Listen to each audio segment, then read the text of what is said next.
Yeah, you. Mhm. Hello, hola a todos. Hello, everybody. Welcome everyone. Hispanic Heritage Month is celebrated annually between September 15 and October the 15th. This celebration has the purpose of promoting the history, culture, and contributions of Hispanic Americans, the largest minority in the USA with over 62 million people. But Hispanics are everywhere in the world. You just need to see who's here. The celebration includes those whose ancestors come from Spain, Mexico, the Caribbean, Central and South America. Because of this, we also want to celebrate TESOLers with a Hispanic heritage. No doubt, we have made contributions to the field, not only with our cheerful celebrations, our music, art, our food, our joy, but also with important academic contributions. Today, we want to celebrate these accomplishments. We have invited amazing scholars to share their experiences and the impact they have made in the field through their work in and out of the classroom. And what a best way to start us off. We want to invite Joyce Flynn, TESOL president, to talk about the impact Hispanics have made in TESOL and in our profession. Joyce is joining us from Denmark. Joyce, thank you so much, and the floor is yours. Oh, thank you so much. Thank you so much for the introduction and for the invitation to be here. It's really an honor to be with so many active English language teaching professionals from I'm now sitting on the, in another part of the world. I am originally from the United States, and given the power and the importance of the Spanish language and the culture, Spanish was my language of choice in high school, as opposed to German and French when everybody was going that way. At this point in my life, 40 some odd years later, I'm kind of at an A1, A2 level. So I'm listening, but I don't produce much. I just want to share with you all a little visuals. You can see just how active everyone is in terms of, I need to just open this up and then see what you guys see. It's not working. Share screen. Don't share. One more time. Try again. There we go. In this celebration, but I did a quick visual last night just to see how many affiliates TESOL International Association has from the Latin America, Caribbean parts of the world, and it's. I apologize to anyone if I found an old logo or if I'm missing anybody, but it's an extensive, massive number of professionals who are involved in your own local cultures. You have so many different cultures, and as you just said, all the food and the music and everything that goes with it. But the importance of being able to bring in your culture and share it with your students, as you who are fluent English language users, speakers, and teachers, as role models for individuals, so they can see, I came up through an era where being, when you came into a room, oh, the native speaker, but the native speaker is not the norm. The non-native speaker, the person who's using English as a language for communication, when we just opened the room, someone said, Spanglish is permitted. Well, Spanglish should always be permitted. I live in a world where we use Danglish, and more recently, as I've started working in Sweden, I heard that we use Swinglish, which I didn't know that one. But we should be able to draw on all of our resources, and together, all of you from the 17 different affiliates with TESOL International Association play such a huge role. For those of you who might not be that familiar with TESOL, I just want to quickly show you a couple points of things that have been up in the pipeline lately. This past week, in fact, we launched our new strategic direction, which involves 8 points of progress that we're moving forward to work with TESOL members of over 13,000 English language teachers and other professionals in over 150 countries. And we engage to participate with each other, exchange knowledge, to do what you're doing today for this Heritage Month. In TESOL, you have a chance to really advance your career. And this can be for new professionals who are looking for jobs, or for older professionals, some of like myself, who I just got a new position, searching for jobs, posting your resume, working at the Career Center, but also with the English Language Professional Resource Guide that's available to members. And there is a massive TESOL Research Center where members can share and explore free lessons and activities and teaching tips. So for those of you who are already members and have been for years, you might not have visited the Resource Center lately. Take a look, because there's always something, including old plenaries and videos of conference presentations, right? You can also build your network. I'm sure today some of you will meet people for the first time. Some of you will meet people who you've been working with, like myself, and I've known your names, but maybe not your faces. And so you have a chance to meet together. This aspect of My TESOL, which is an open online platform where people can communicate. The board of directors of TESOL, where actually Grazia was a key member of this group, pushed for a technology upgrade. And by the end of this year, TESOL will be launching a new website. Stay tuned. It should work. I don't want to say work better. It should just work, because the old one doesn't. And there'll be a new platform early next year that will replace My TESOL, which should be make it easier to communicate with each other. And we communicate through communities of practice, and those can be interest sections or professional learning networks. And we have TESOL professional councils in areas of research and awards and the conference and membership standards and the like. And so it really is a place where people can hone their leadership skills and also connect with affiliates, which is what we're doing today. So we don't really need to describe what that is. And TESOL is also a place where you can be in the know. And we have multiple areas where you can look into research strategies and resources. The TESOL bookstore has a broad selection of books on just trending topics, with new titles being approved and produced every year. Members get 20% off the list price. We have our very prestigious TESOL Journal and TESOL Quarterly, and TESOL Quarterly, of course, is a premier referee journal. E-News, there's a TESOL Connections newsletter, and I appreciate that some of you have written for this TESOL Connections, and I invite you to submit columns when you have a chance. And TESOL Blog, where individuals for a period of time will write a professional blog on points that they're interested in. And then the last one, of course, those who are members are aware of the events that we hold with the conference, but there's also online courses and certificate programs and TESOL ME, which are self-modules, module education, which you can look at online. I want to touch on this aspect of events, because one area where TESOL has really moved, and this is partly for sustainability, something that your affiliates are probably, that you who work with affiliates know a great deal about. It's not enough just to hold a conference anymore. It's not going to pay the bills. And last year, the president, Gabby Klitschkova, she kind of coined the phrase TESOL 365. The TESOL Association isn't one day a year, it's 365 days a year. And so we have a range of events that are happening all the time. One coming up next week called TESOL Elevate, and it's really for new young career educators, but also others. And it's a themes touching this year on students in need and students who may have experienced trauma, aspects of working with students who need a little additional help. And we have some fabulous expert researchers who are going to be telling us about what they are ways to approach this.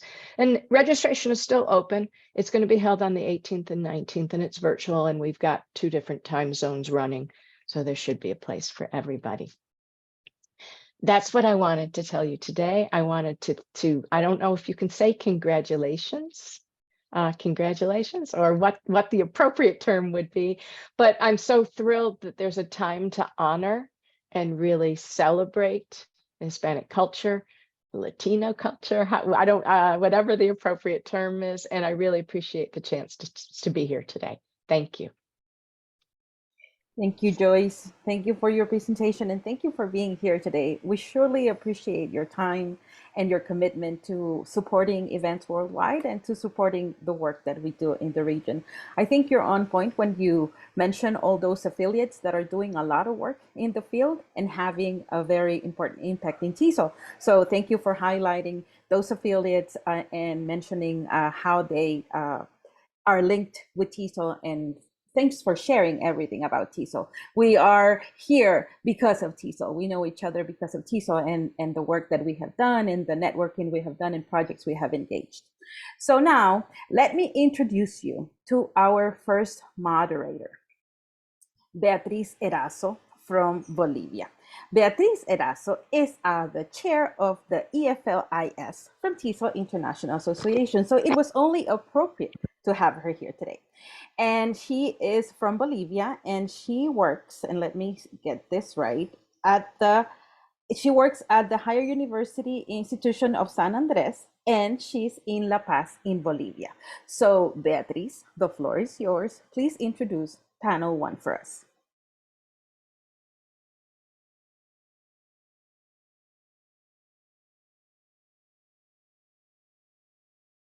My apologies. I always forget to turn on my microphone. Thank you, Gracia, and thank you everyone for being here today. Thank you, Joyce, for those marvelous words. It is my honor to introduce you to our first group of panelists who will share their experiences and thoughts with us today. Please note that our presenters will first deliver their presentations during 10 minutes each. And at the end of the whole program, we will have a space for questions. So feel free to write your questions in the chat and we will collect them for the end.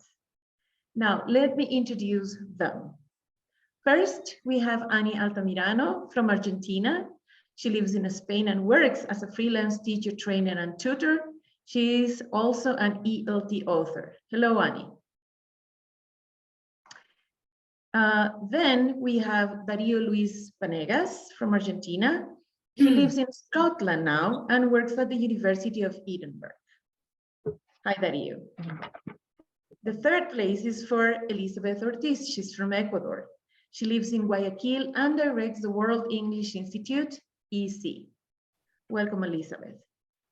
And the last of our first panelists is Miguel Carrasco from El Salvador. Yeah. He lives in El Salvador and works at the University of El Salvador, UES. Welcome too. So we are going to begin first with Annie. Okay. Go ahead. Let me share just one slide that I prepared for you to know where I come from. Let's see if I can share it. Where is it? Here. Okay, so can you see it? Yes, good. I'm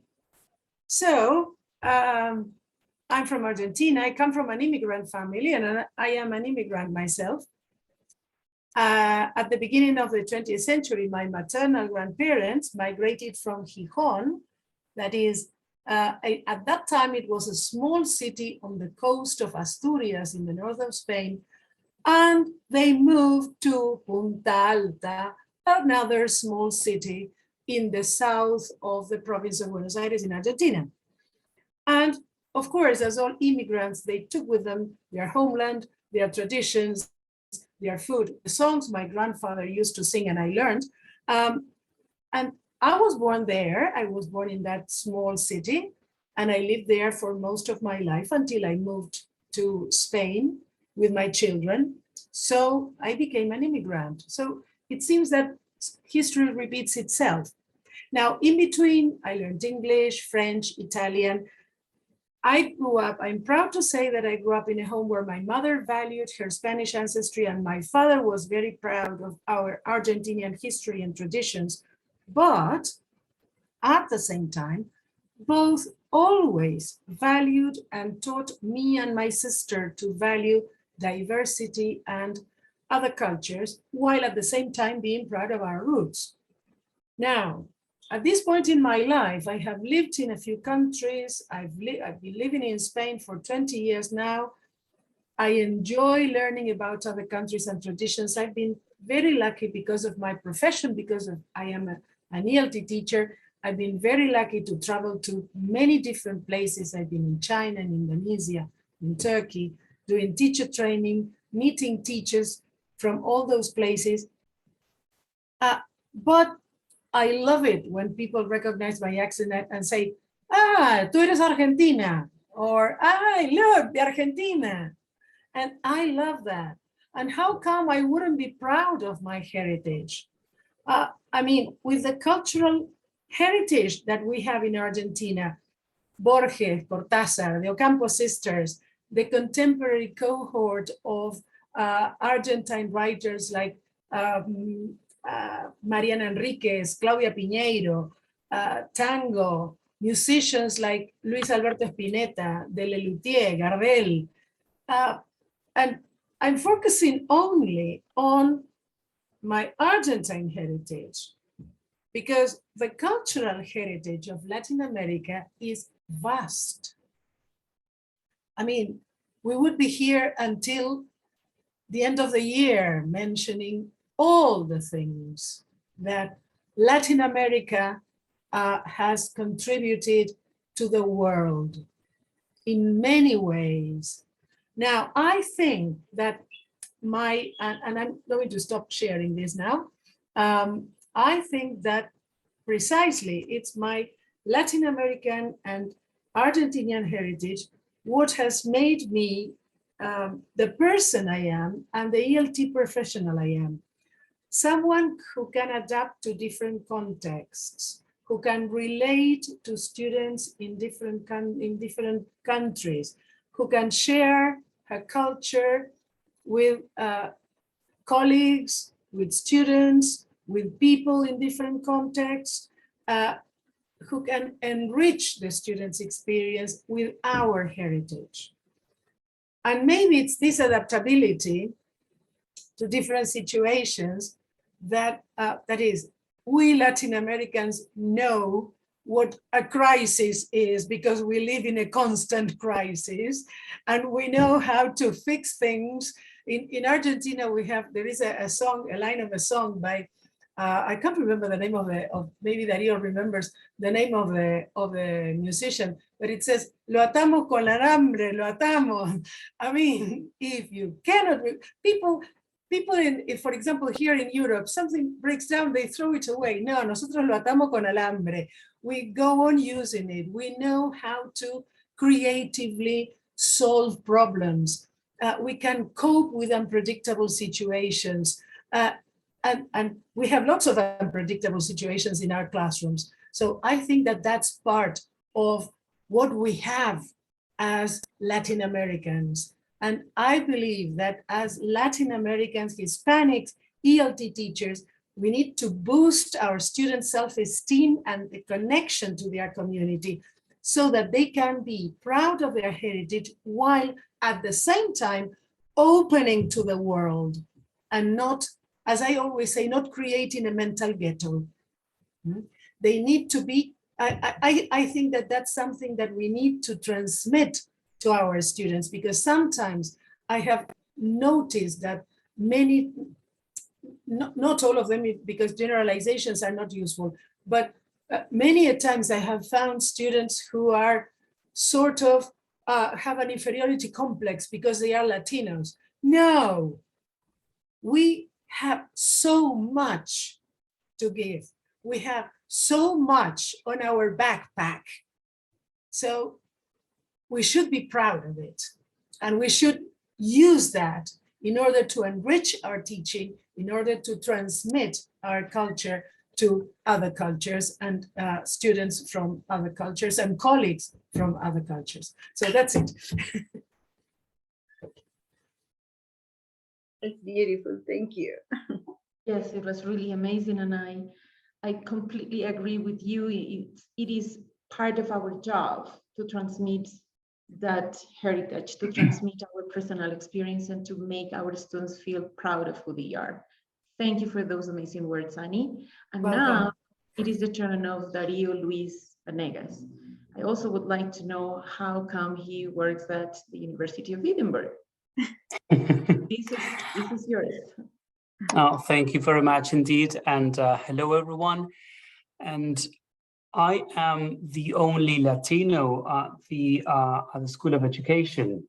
And it is a lot of responsibility to some extent, because among the things that I have been, or that I am asked to do, one of them is to decolonize the curriculum. And that entails changing the reading that is done in several courses within the MSc TESOL and the MSc language education programs. And now I have been tasked with designing a new master's program for the university. And I have been not encouraged, but I have been asked to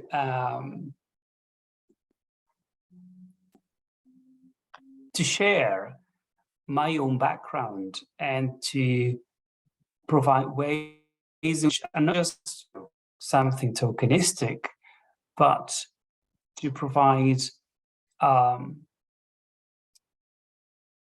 the perspective that you might develop through epistemologies of the South. And this doesn't mean including Freire only, but talking about the ways in which we theorize education. So this is important, not just Latinos for practice, but Latinos as intellectuals. So Latinos as professionals that can also contribute to the fields of language education. So that's something that I am really proud of, and at the same time, I've got to deliver, right? And do something that people say, well, you know. So that's something that I am constantly reminded of. And when I got this lovely invitation by Araceli and Gracia, it was interesting, and I actually asked about that, because to me, I would never link myself to the term Hispanic. And I would never think about myself as someone with a Spanish from Spain heritage. Because to me, my identity is Argentinian. And I don't even think, honestly, I don't even think about my immigrant roots. And something that I am proud of, and again, it's not something that I usually talk about publicly, is like within my family, of course, you know, the mixture of like Italian heritage and Spanish heritage, but also Guarani heritage within my family. And when I lived in Argentina, like my adult life developed in Patagonia, and that's a region of the country with a strong Mapuche heritage. And when I think about Latino, I think about the region, but I think about the different languages, not just Spanish, but all the other minoritized languages. So, and this is something, you know, to think about. They are not minority languages or minority groups. They are minoritized languages, and people, and my friends from other Latin American countries will know what I'm talking about. So this is something that I think about, that I reflect on, and as Annie said before, today, when I was teaching, I would bring examples from not only from Argentina, but from Latin America in general. And I usually give students to read articles published in Profile. And this is a journal that Latin America should be proud of, published by the Universidad Nacional de Colombia. And that's an amazing journal. And now it has become an international platform to engage with situated experiences and the co-construction of knowledge, etc. So when I link my identities, well, it's always about my childhood. I had wonderful childhood. And so I always tell my students, usually international students, I always tell them anecdotes about me as a child growing up in Gualeguaychú, which is a city known for its carnival in the summer in Argentina. And then, of course, about Patagonia, even though, I was born or grew up in Gualeguaychú, my heart still is in Patagonia. And I see myself as an Argentino living and working in Scotland. I'm working in Edinburgh University, and that's something that I enjoy, that I profit from, that I maximize, that I try to utilize in different ways, professionally and of course, personally. And so my heritage and my identity, I don't think I even like the word heritage, to be honest. So my identity does contribute to my lessons for teacher education and teacher development. And this is fascinating. And a couple of weeks ago with Professor Doug Coyle, we delivered a CPD program for teachers coming from the Basque Country. So they stayed with us in Edinburgh for 2 weeks. And it was lovely because we had so much translanguaging going on and examples. And then I would maybe say something in Spanish, Argentinian Spanish, or like Patagonic Spanish. And so, we would exchange different terms of phrases with people from the Basque Country, which is also interesting because Spanish to them is the colonizer, right?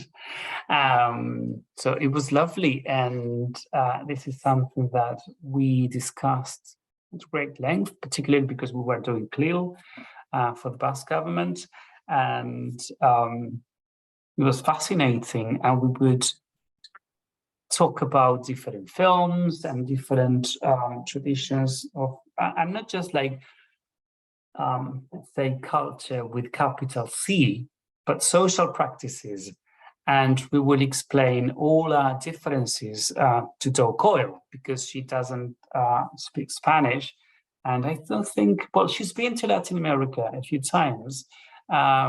So it is something, being a Latino is something that, of course, I don't want to hide. I don't want to, because it's part of who I am. So that is something that has become a great anchor for me, but at the same time, a source of professional development, a source of growth, and a source of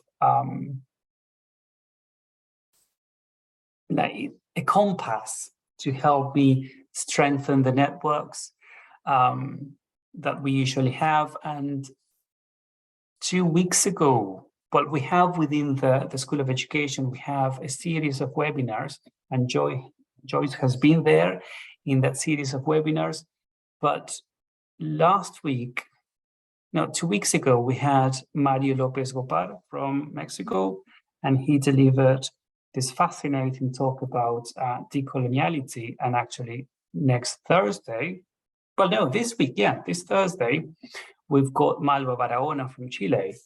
And the interesting thing is that we got quite a few emails of people saying, this is wonderful because it's not like the guest speakers are from different parts of the world, and people who have published and who do wonderful research, and they're not based in the center, so to speak, in terms of like academic power or economic power. So that's all from me. Thank you, everyone. Thank you so much, Darío. Thank you. You have made me thought a lot about that feeling of being Latino, and that brings a lot of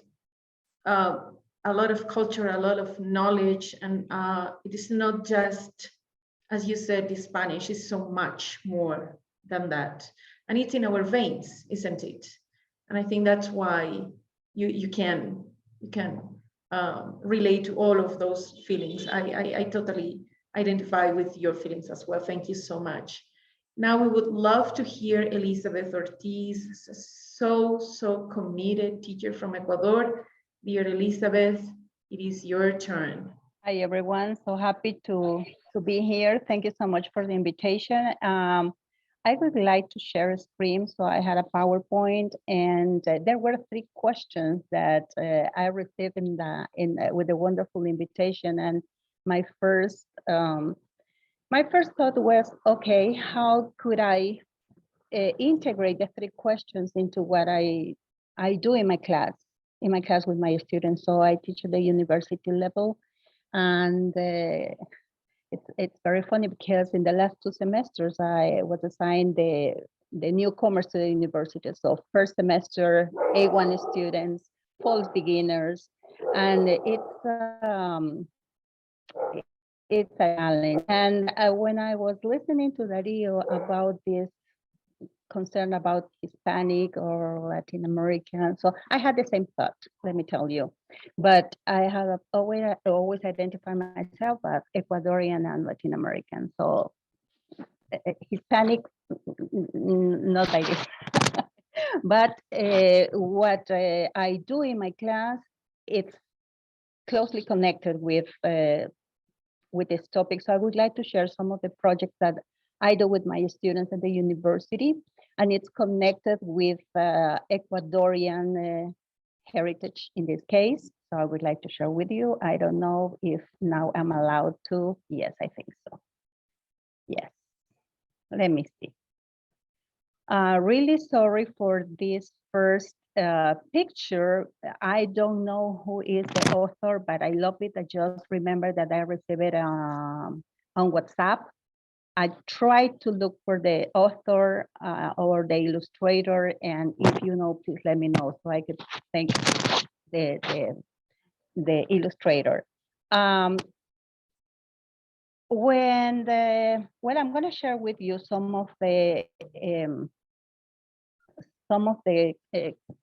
crazy things we do with my students, and I want to start this 10 minutes presentation with a quote that I found with Oscar de la Renta, curiously. And what he said is that your greatest strength is knowing who you are. And with that premise, I also wanted to present some one of my favorite artists. He already passed away, Eduardo Kingman, and the Puertas a la Imaginación. This is one of his several paintings. He holds a parrot, and here in Ecuador, birds like parrots and the guacamayo, the Guayaquil, so it is the city where I come from, they are very, very, those are the iconic animals in my city.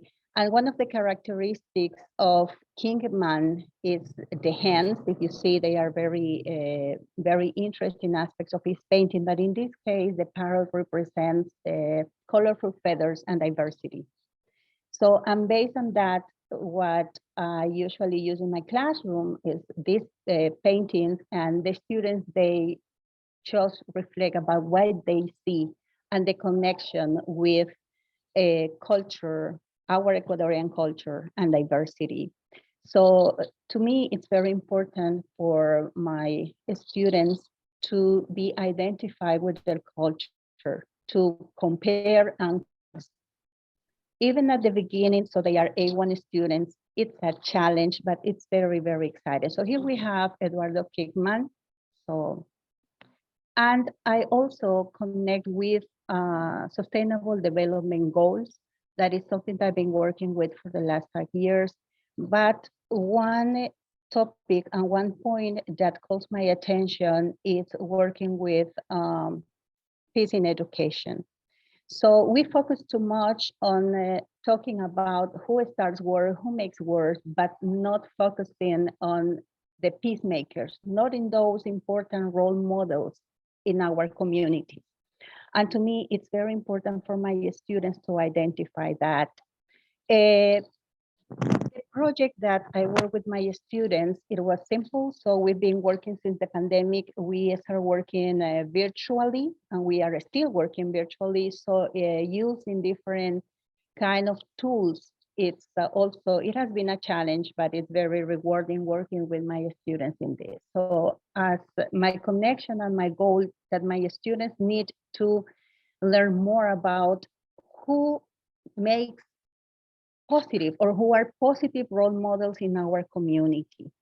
So using Jamboard, my students, they had to do and conduct some research, and the unit was talking about nationalities, in fact.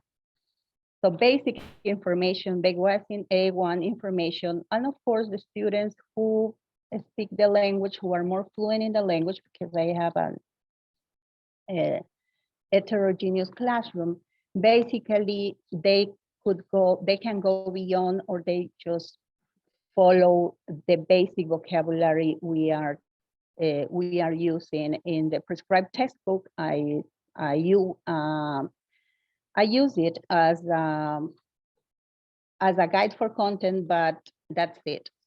So I integrate my own projects in the class connected with positive role models. And then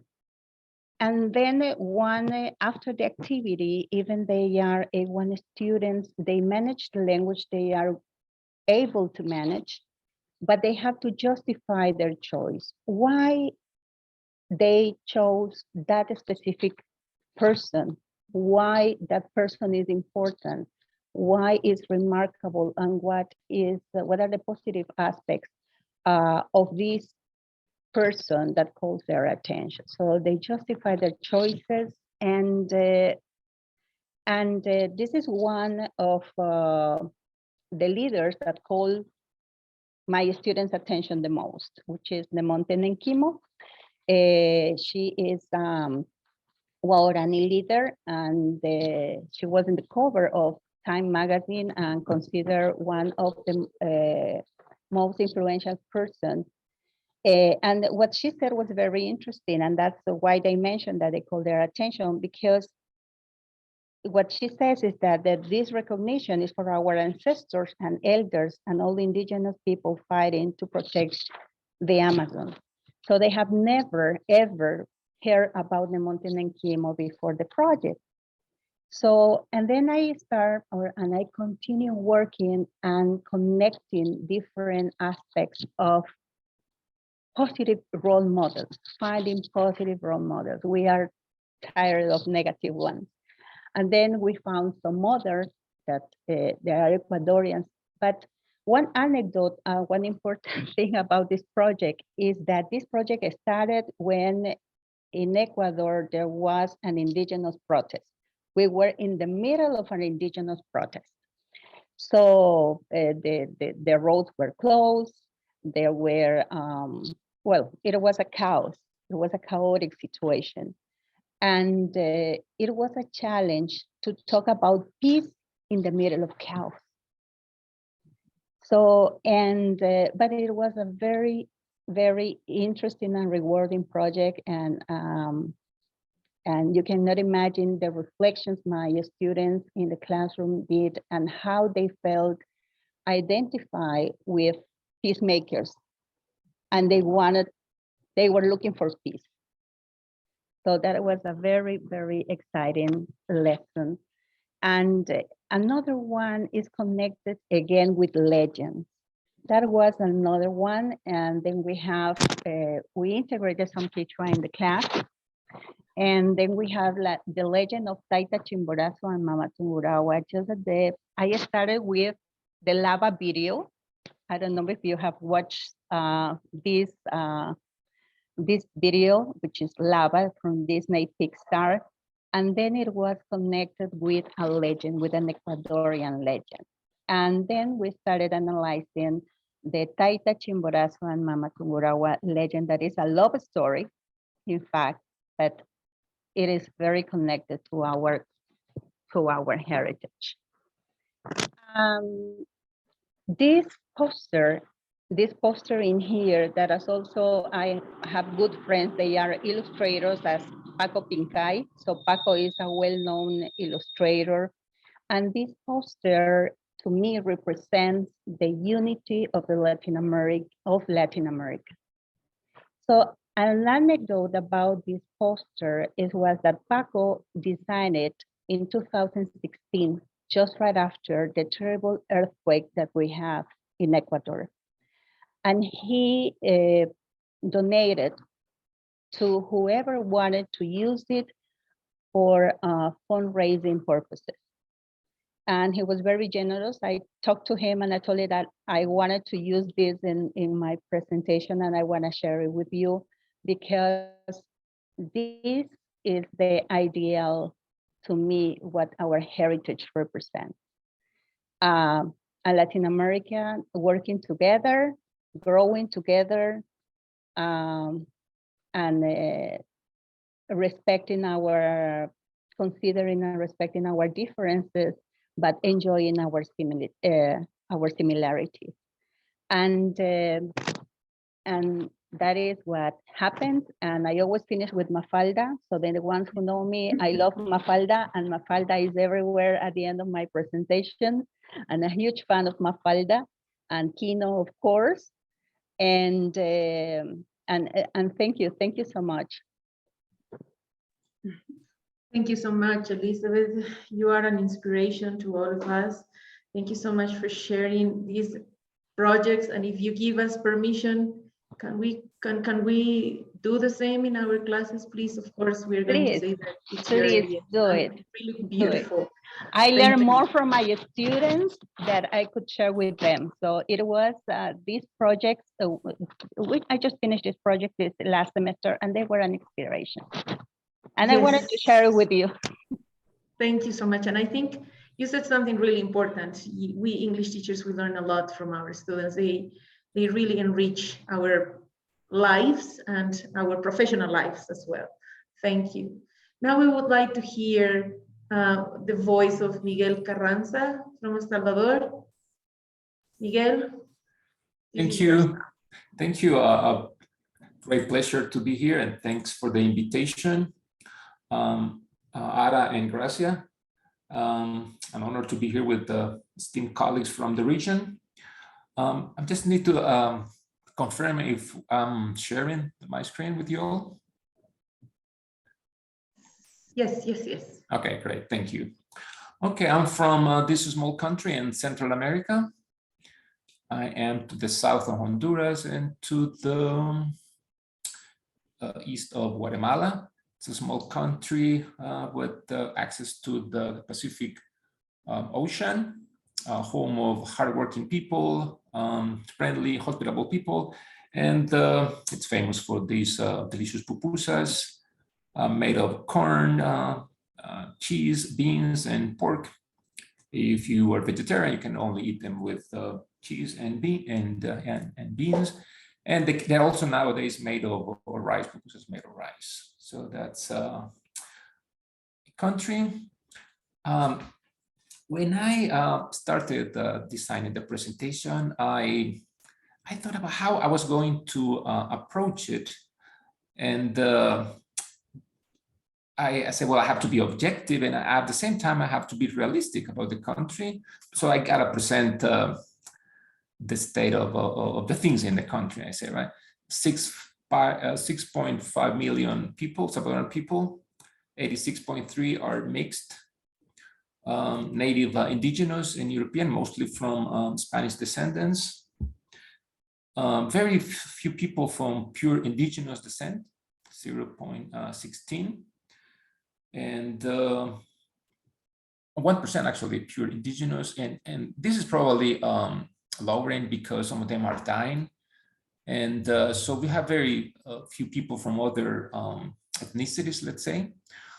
And yeah, we don't have access to the Caribbean coast. We are the only Central American country that does not have, and so the African culture, it almost doesn't exist here as it does in my other neighboring countries.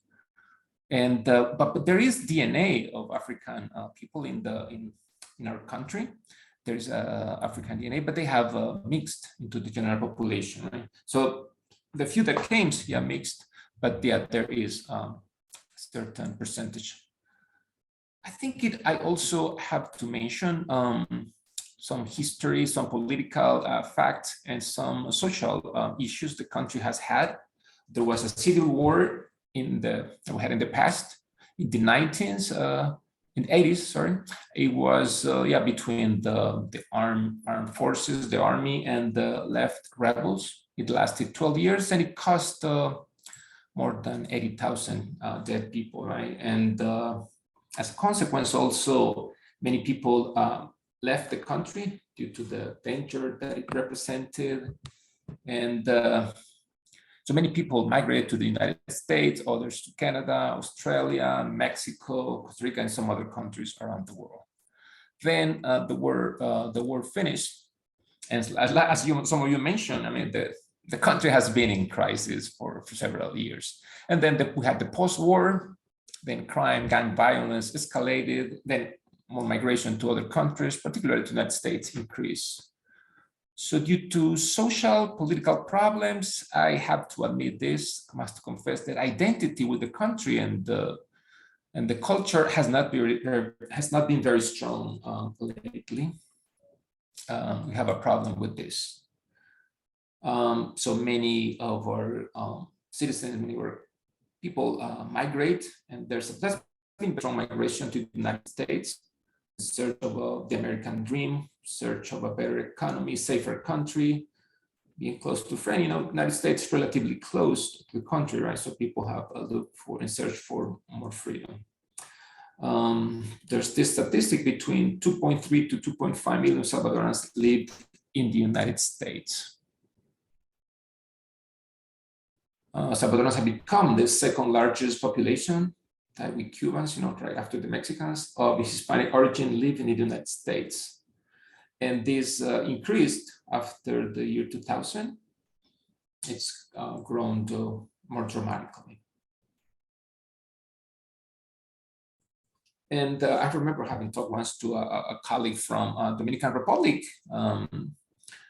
Davis, what's his name? This his name. He said that I think it's also similar to my case, that each family probably has a relative or a friend living in the United States. This is very true, and because of this, we had a very close and deep relationship with the United States. We have families there, and now their children are growing there and are coming to the country, and we have had this for the last 40 or 50 years. For this and for other economic reasons, for academic reasons, I mean, studying English is and will continue being very important in the country and in the region. Now, the impact of all this situation, the impact of what I've explained to you here has particularly on my classes. I think students have to learn about positive values from other societies. That this is important, and some of you mentioned this. We have to remind our future generations about their own values and principles, and they have to learn and contrast them with others, particularly those of English-speaking countries. They have to learn for respect for diversity and other cultures, values, and traditions. They have to learn to respect these, right? So we get along better. And this idea that also all cultures are important should be also prevalent. And there's this point that needs to be stressed also, that students should have better English classes. They should, so they can get more jobs, more opportunities in the country and stay here. There's been some effort to do this, but then again, it's still complicated. So on identity, Salvadorans are proud of their food, right? They're becoming more famous internationally. They're proud of the beaches. They're good for surfing.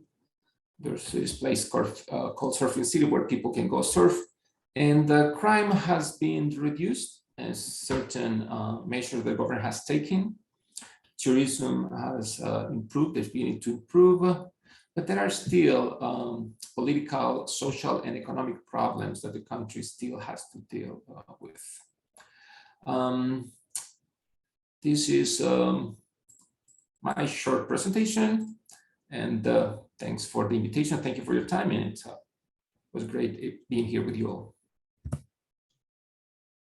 Thank you so much, Miguel. I just want you to clarify again, what is a pupusa? Oh, pupusa, I forgot to mention. It's one of the typical dish made of corn and stuffed with the cheese and beans and the pork, if you want. But I'm sure Gracia has tried them. Yes. Franklin, You have to probably. come visit, Beatriz, to have that pupusa experience. Okay, I will. Thank you so much. Thank you so much. That was the very first group of panelists. Really amazing experiences that you have shared with us. And I think I'm going to give the floor to Arita. Yes, sure. Okay, thanks to all our panelists from panel 1. I love their presentations, guys. Now I am hungry. I am hungry, but we have to continue. So let me introduce our second moderator of the day, Glenda. Glenda is the leader of the Global Education PLN from TESOL International, and it is very important to have her here with us today to moderate panel 2. She works at the Universidad Peruana de Ciencias Aplicadas, and she's joining us from Lima, Peru. Glenda Gallardo, so nice to see you here, and the floor is yours. Thank you. Hello, can you hear me? Yes, we can hear you. Oh, excellent. Thank you, Araceli, and thank you again, everyone, for being here today. Let me introduce you to our second group of panelists who will also share their experiences and thoughts with us today. Just a reminder that our presenters will first deliver their presentations during 10 minutes, and at the end, we will have a space for questions. So feel free to write your questions in the chat, and we will collect them and get as many responses as we can. Now, let me introduce our wonderful presenters. Gabriel Diaz Mayoli from Uruguay. He is the current president of IATEFL and works at the Universidad ORT Uruguay.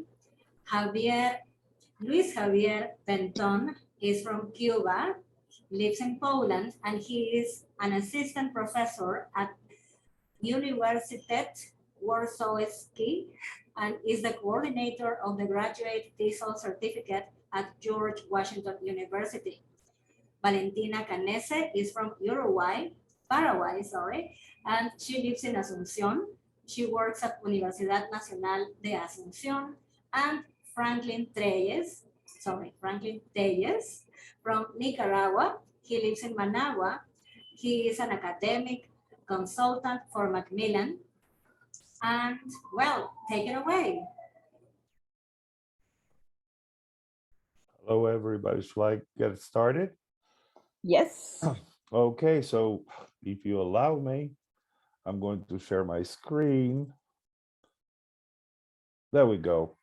I have to confess that I don't see myself as of Hispanic descent, even though I have Spanish blood, but more as Latino. And I think that is an identity mark that has not been highlighted enough in our profession, and it needs to be so. When I say that I come from Uruguay, everybody immediately associates me with the poorest president in the world, Jose Mujica, who was actually the poorest president. He's now a senator.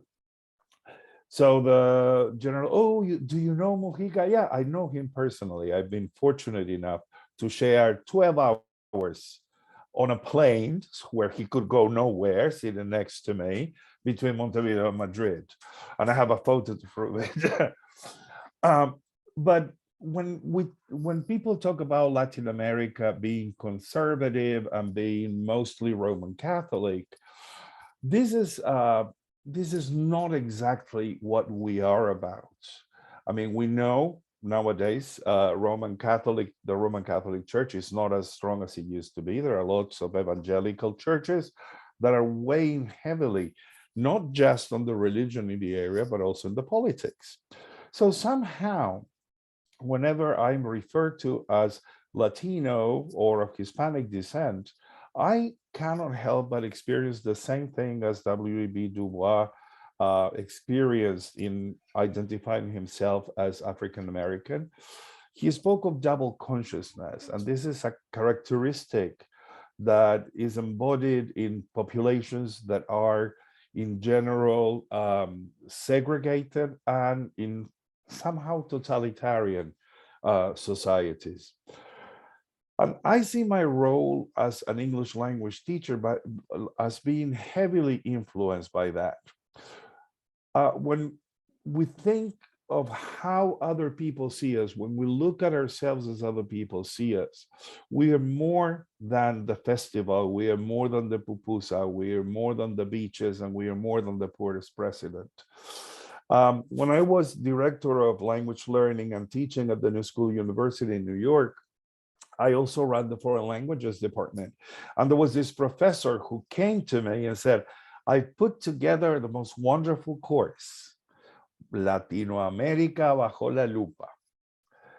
It went for 0 credits, so that was not really significant to the students who were studying. And the description, look at the pictures closely, and look at the description. Hone your grammar and vocabulary skills while coming up to date with topics such as inequality, gender, education, the environment and conservation, public health, economic organization, political shifts, migration, and demographic trends. Do you know how many students took that course? Guess. 0. And I'm talking about a very, very forward-looking university in what is perhaps the most diverse city in the world, New York City. But of course, our identity is confounded by what is considered to be the Latino influence in the United States.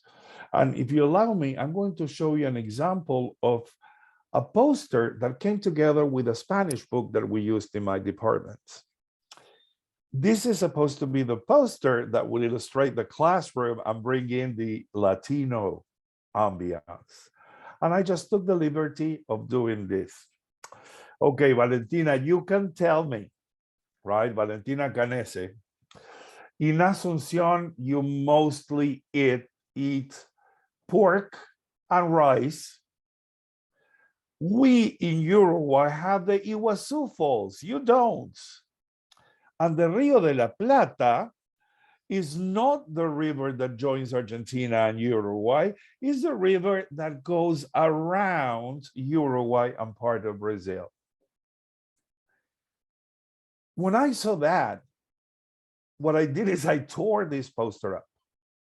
I tore this poster up because to me, that was a blatant lack of respect, not just for the people or the culture I come from, but also for the students who were subjected to these perpetuated way of looking at things. And immediately I thought, well, we need to do something about these things, the ways we are conceptualized as Latinos.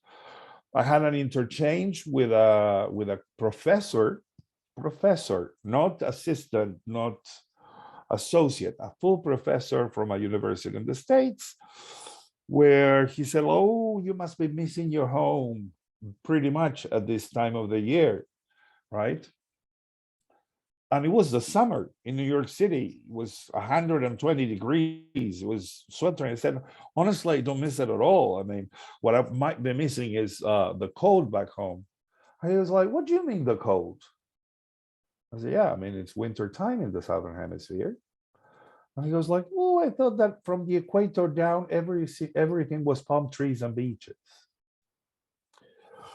So if we really like to establish our place in a profession in which we are the majority, the non-native English speaking professionals are the majority of the profession, as Ivana Richardson very well explained in 2016.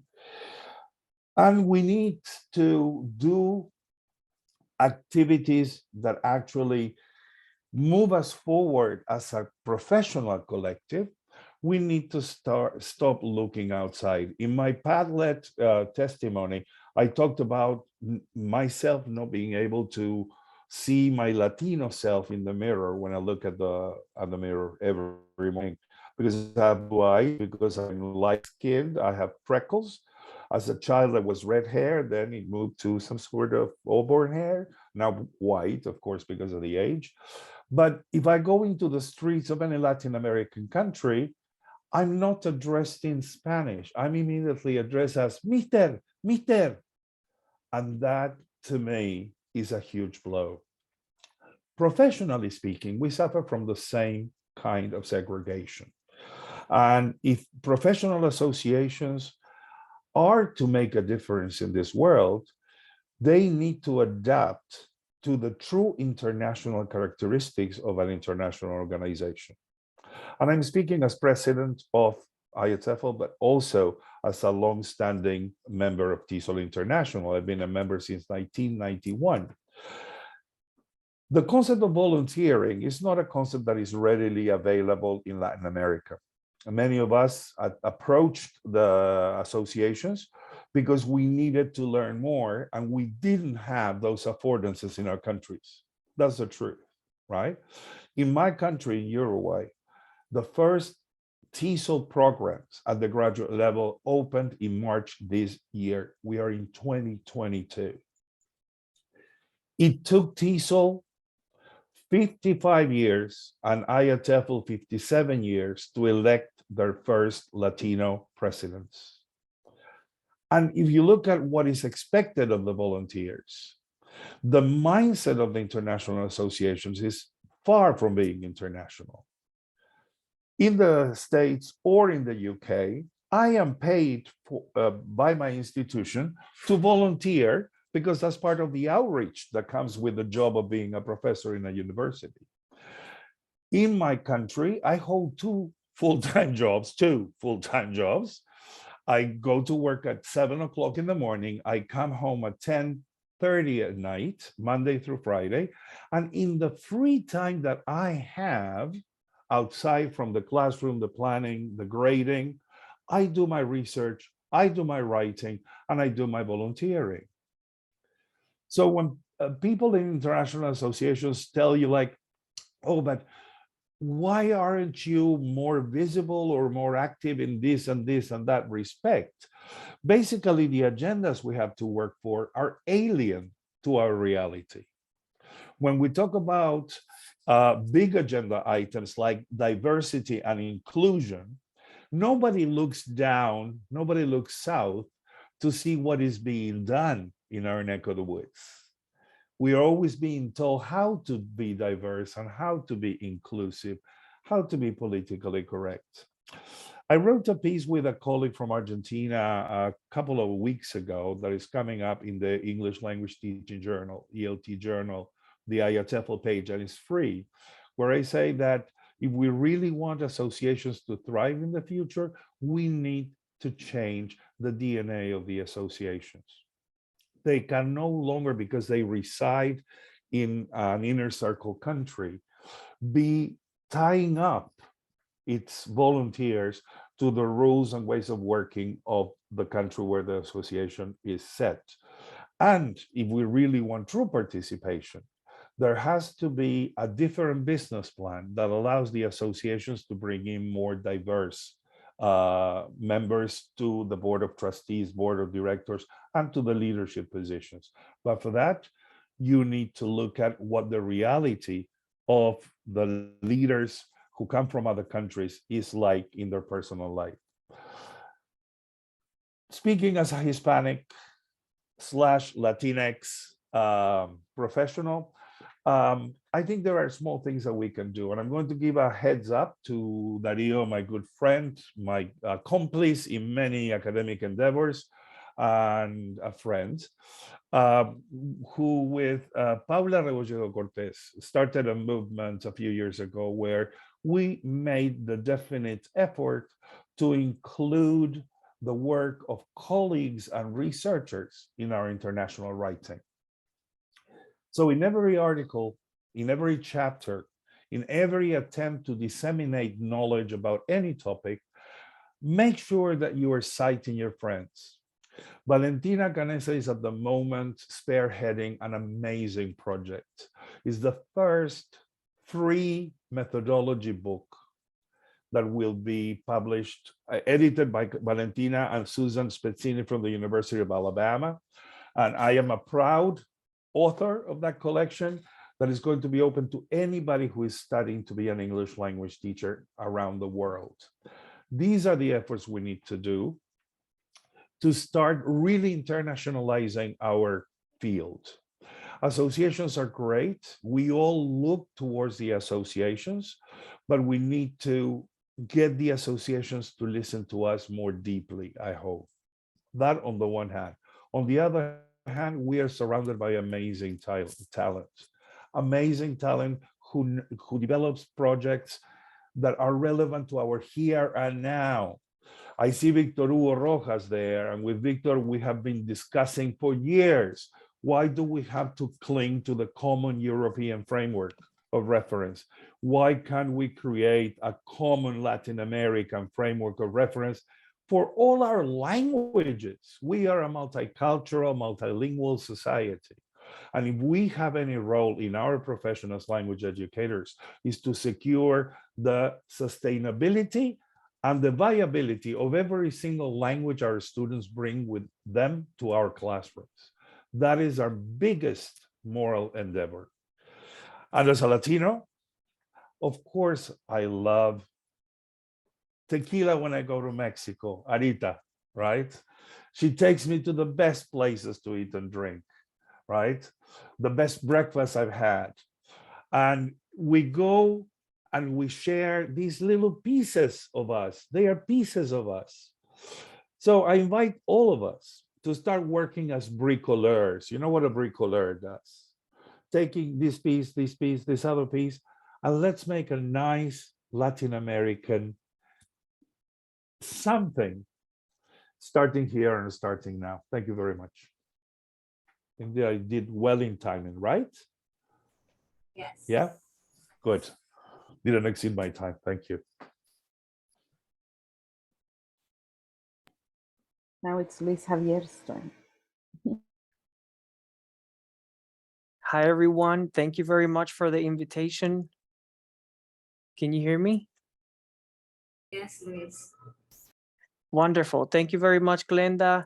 Gracias, Araceli. Thank you very much again for the invitation, for your leadership in putting this panel together, the whole event.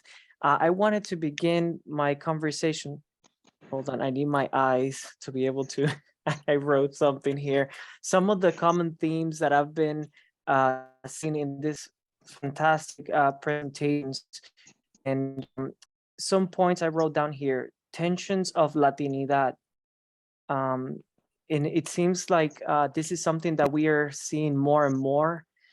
And in my perspective, from my point of view, I think that those tensions are actually coming from how richly diverse we are. And that takes me to the next point, which is that our cultures and our representation has been standardized in many, many ways, in the sense that it has been boiled down to specific details, specific traits, not only in the US where I lived for a big part of my life, but around the world as well. And, you know, as a society, we also have to think as a community that we are Latinos, we have to think about also how we buy into this standardization. For example, when I tell everyone, oh, I'm Cuban, soy cubano, everybody would say, "Que bola hacer it?" I don't speak like that, but that's what people buy into, right? So it's the standardization of representation. By the way, that's a phrase that Cubans we say very often, but I don't speak like that anymore because I'm not in Cuba anymore. So it's very important when we think about tensions of Latinidad, but also buying into this idea of standardization. And this also connects to some of the conversations that we've been having with the panelists on how we can actually represent our own reality without having someone else represent who we are, right? Also, something that I love seeing is the presence of indigeneity and indigenous identities in some of the presentations.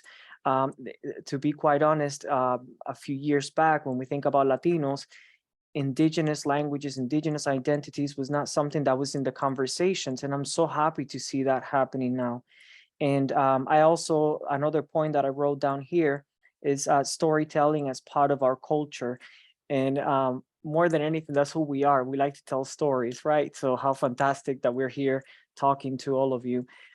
So let me share a little bit about me and my presentation. So I just wanted to start with those points that I see in common in all of the presentations. And Glenda, please let me know when I'm getting close to 10 minutes, because I'm an introvert, but I guess I like to talk because I always go a little bit over the time. So please let me know. All right, sure, no problem. Thank you, thank you. So my name is Luis Javier. I'm originally from Cuba, and I moved to the United States when I was 16. Then in the military, I joined the military when I was 17, the US Marines. And then I lived in Japan for 2 years. I went back to the United States after my time in Japan. And then now I'm loving living here in Poland. And that's where I'm currently reside for the future, for the near future. I see myself here. And, growing up, my identity was always, it resonates actually with a lot of the panelists when we say that, for example, for me, I never thought of myself as Hispanic or Latino. I was always Cuban. I'm Cuban. And when we thought about Cuban, in my world in Cuba, that meant we have this saying that we say, el que no tiene de Congo tiene de Carabalí. That person who does not have of Congo has of Carabalí, which is there are two different tribes or groups that came from slaves who were brought from Africa to Cuba. And in essence, we say that phrase to say that we're all mixed in Cuba. And I grew up very much with my family telling me stories of Spanish descendants, how they arrived in Cuba, but also of our African roots and the Yoruba, it's Yoruba traditions and beliefs that we have in my family. And, those were very, very prominent growing up. But growing up in Cuba, I was also taught that the Taínos, the indigenous people of the Caribbean, who were the first indigenous people who came in contact with Christopher Columbus, they had been killed. And as a teacher, I always brought, that's what I was taught in Cuba. So I brought that into my classrooms in the United States when I became a teacher. I'm an English, but also a Spanish teacher. And I kind of replicated that same story, going back to the point of storytelling, to my students, because that's how I was, raised and brought up and told all of these things. But then for me, what was transformative was learning about indigenous cultures and languages from my own students. And I want to share with you just one slide, and then if we can read it together. I had this student, I had the fantastic privilege of working in elementary, middle, high school in the United States with students from Latin America. The majority of my students were from Latin America, and primarily from Mexico, Honduras, El Salvador, and Guatemala. And when I worked with students from Guatemala, I learned from, let's just call this student Diego, who was the first student who actually confessed to me that he was Maya, Ichil. Ichil is one of the languages and groups of people from Guatemala, Mayan people. And I remember I wrote this article in one of the TESOL newsletters. I'll be glad to share the link later. But I just want to very quickly read this so I can share with you all of these tensions that I had when I realized that indigenous people in Latin America were actually very much alive, because in Cuba I had been taught that they're not alive anymore, and that, you know, the Spaniards killed everyone, which is not the case, as we know. Learning that Diego was a chill shattered everything I thought I knew from Latin America. I remember asking myself, why didn't I learn this in Cuba? Why weren't we taught in Cuba that indigenous peoples and languages are very much alive in Latin America? More importantly, I asked myself, why isn't this vulnerable group more visible in the academic literature addressing Latinx English learners? I remember feeling confused, guilty, and unprepared all at the same time. One thought that I could not shake out of my head was the fact that Diego was struggling because I did not know about his reality. I had not been trained to help indigenous English learners, and I had no idea how to look for academic resources in Ichil, that's the language, to support him in learning English. All along, I have been taught and trained to teach English to Latinx English learners using Spanish. But what about Diego? What about other indigenous Latinx English learners? And Diego is, I'm getting emotional again, because every time I think of my students, I mean, how can you not get emotional? He taught me so much. As teachers, I think we have the privilege of learning the most from our students. And, you know, that's what happened to me with Diego, and then with all my indigenous students. But then I started learning more about Latin America, about indigenous cultures, languages.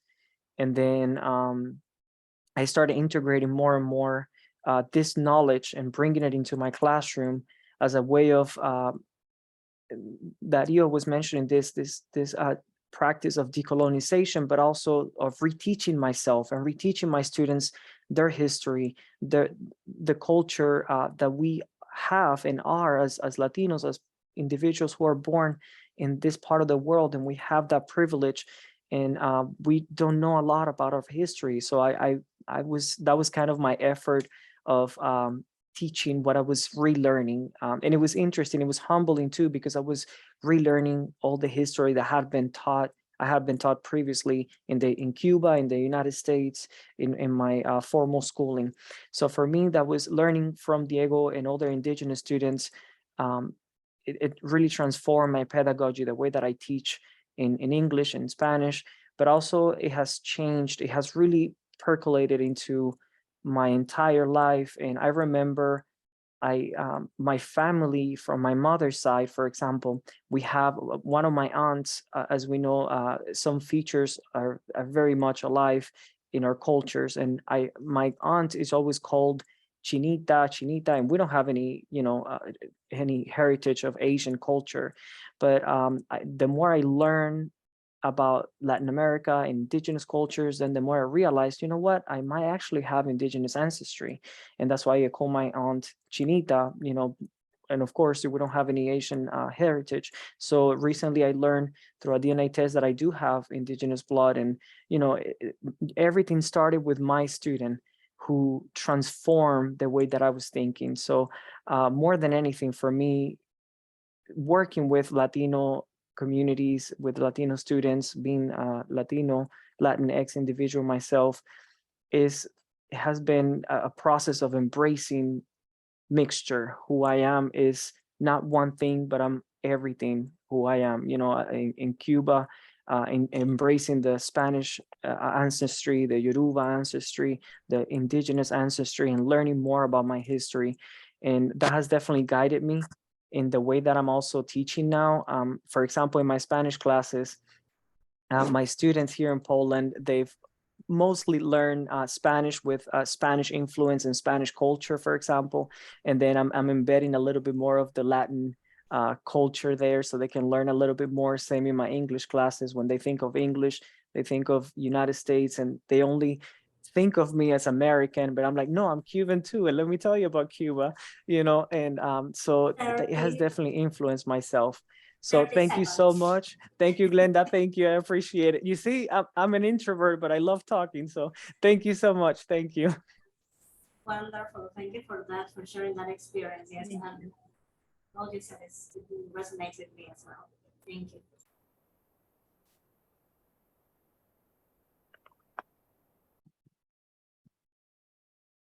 Valentina is up.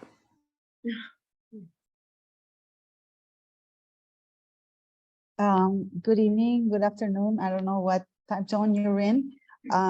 We're here approaching the evening, so I would like to. I do not have a presentation. I would like to speak to.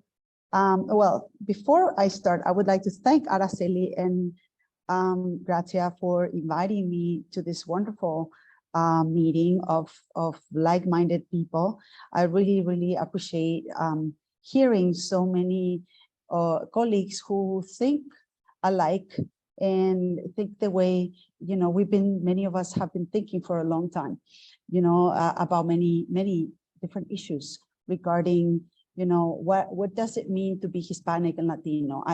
You know, like many of you, I never thought of that until I moved to live in the United States when I did my master's degree way back in the 1990s. And that's when I realized that I had to mark, you know, a heritage thing every time I filled out any forms. I had to say whether I was Hispanic, Black, white, whatever, and like Gabriel mentioned, it was a little bit confusing because I'm very white. So, and like he said, when I went to Mexico, they told me the first time, well, not the first time, when I traveled through Mexico, because they told me, but your Spanish is so good. And of course, my mother talked to me in Spanish when I was a baby. So, so asking these questions and thinking about these things, I think it's a wonderful opportunity for us to think about those issues that that all of the people who spoke previously brought to light, especially, I don't want to forget anybody, but most recently Luis, but then also Gabriel and then Dario and Annie and everybody, because I think the whole notion of decolonizing, you know, our identity or our heritage or however we want to call it, because I do not negate the concept of heritage, especially I grew up in a country, a pluricultural country that thinks of itself as a mestizo country. We share many of the demographic characteristics of El Salvador. So when I forget, I apologize. When our colleague from El Salvador was talking, Miguel, thank you, Miguel. I'm sorry. You know, my brain is like one of those phones that has too much stuff in it and it can't hold memory anymore. So when Miguel was sharing his demographics, I was like, well, this looks like Paraguay very much so. And 90-some%, 95% of our population is mestizo, but we do have a characteristic that distinguishes Paraguay from other countries, which is that most of our population speaks a language of indigenous origin, which has been like a professor Arizona told me when I was doing the PhD. Well, but you know that Guarani has been de-indigenized. Yes, I am aware of that. And so it's spoken by mainly non-indigenous populations, and our indigenous population is very, very small. So we do have many of the same issues that many of our countries face in regards to the difference between, you know, what kind of language do we speak? What does it mean to be Hispanic? You know, because for us in Latin America, I don't think we think of ourselves as Hispanic so much, or even Latino, you know, because we think of ourselves as members of a country where we're very much into the nation state mentality that, you know, that we inherited also from the the tradition of the independent movement of the 19th century, when many of our countries began to become independent. And so we stopped being Hispanic, or we stopped being a whole, but to become these little pieces. So I really appreciated Gabriel bringing together the idea of a bricolage and how we do carry different identities. So we do carry different heritage, histories. For example, in our country, Paraguay, we are a nation of mestizo people, but we are also a nation of immigrants. We do have people of different origins, such as, you know, Italian, German, and lately lots of Brazilian people have moved to Paraguay. We even have a name for them. They're called Brasileños. And so, and they speak Portu Guarañol in the borderlands. So we do have all these things that that make it make something that seems very simple, very complex. So, and I think all of the people that brought this before highlighted these issues. And so I do not teach A1 students. Like, I really appreciated, and let me see her name, because like I said, our dear friend from Ecuador who shared her Elizabeth, her wonderful experience with the beginner students. I do teach university students, proficient, almost graduated students in the, and now we're engaging in, and I teach curriculum. And so we talk about, we look at different curricula and how English is inserted into a different curricula in our country and as well as other countries. And now we're beginning to engage in these new wonderful, and, you know, we can judge whether it's wonderful or not, this whole virtual world that we inhabit these days. You know, this great opportunity that we have for collaborating and for discussing things that in a way it's great, because we are able to connect with our colleagues and our from all over the place, and in a way it's somewhat of an equalizer, but at the same time it also creates or it highlights the differences that we have in our context between those who have these the access to these tools and those who don't. So so now we're having these virtual exchanges with students from the United States, and it's very interesting because in our presentation it allows us to actually look to ourselves and see, who are we, where are we from, what does it mean to be Paraguayan in the case of and so the whole Hispanic and Latino to me it's always been a very problematic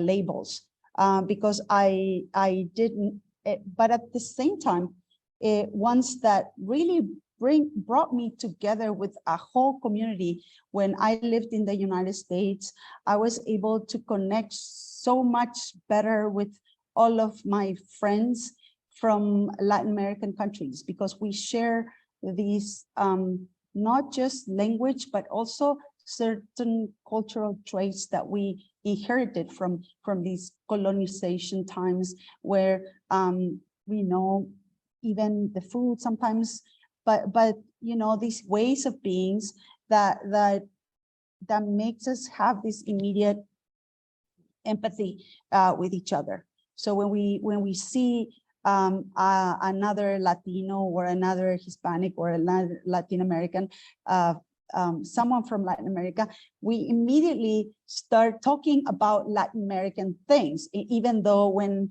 I tell people I'm from Paraguay, they tell me, Uruguay, is that near the beach? And so, no, of course not. But I have to teach people geography usually, because what the picture that Gabriel showed was, I'd never seen that. And I was very interested in learning that we eat rice with chopsticks in South America. And well, of course we do now, because sushi has become very, very much in vogue. But you know, when that poster was made, I don't think people ate with chopsticks, but so there's all these things. And I just want to, I don't know how much more time I have. I just want to 15 seconds. I just want to highlight, I just wrap up this idea, because I've been going all over the place. I just want to commend everybody, especially Gracia and Araceli, for inviting us.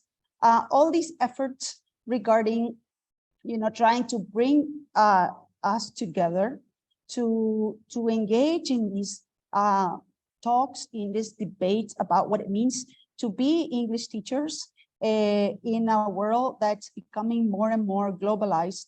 And what does it mean to be English teachers who also have other, who are non-native speakers from a region that shares a common language, which is the Spanish language. And I just want to thank those Gracia, Araceli, Gabriel, and many others who've contributed to this book of ours, which has been a dream of mine, especially because of these you know, barriers that sometimes our students have in accessing the high quality material in English without resorting to piracy, because of course academic piracy, it's not technically piracy, considering that our libraries do not have the accesses that libraries in the North countries do. And so I do not consider myself an academic pirate. And I know that most academics don't mind, and even the publishers don't mind either, because they're actually geared towards the libraries. But at any rate, I think that what Gracia and Araceli are doing, it's a wonderful opportunity for us to get together, to think about these things, and to engage more closely with each other. So thank you once again. And I hope we get our book out by the end of the year. If not, we're trying to, we're making a huge effort. Hopefully it's going to be out by the end of the year. And if not, it's going to be out by February at the latest. And we can share it with all of you. We can celebrate, and maybe we can think of other projects and other ways in which we can be more closely together as a community. Thank you very much once again.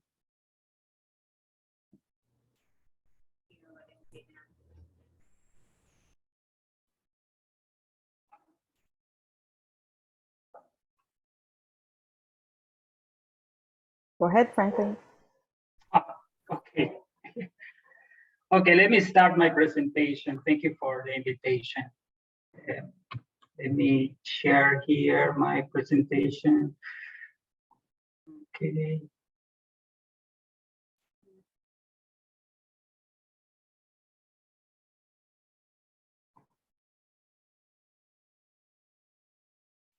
Okay. This is Nicaragua. Nicaragua is located in Central America. So we are neighbors, Miguel, we're neighbors. El Salvador is next door, El Salvador, Costa Rica, Honduras. And you know that yesterday, Hurricane Julia hit the Caribbean in this part of Nicaragua. Was horrible yesterday, praying for people not to continue raining. Some people praying for raining, but we were praying for stop raining yesterday. But thanks God, everything is okay. So let me start sharing that, okay. Gabriel, you know, the color of your skin, people believe that you are not Latino.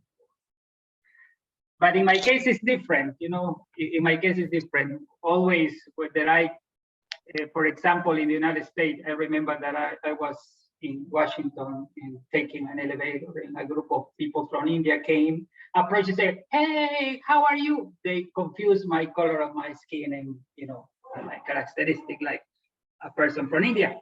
It happened to me in Greece. during the summit in 2017.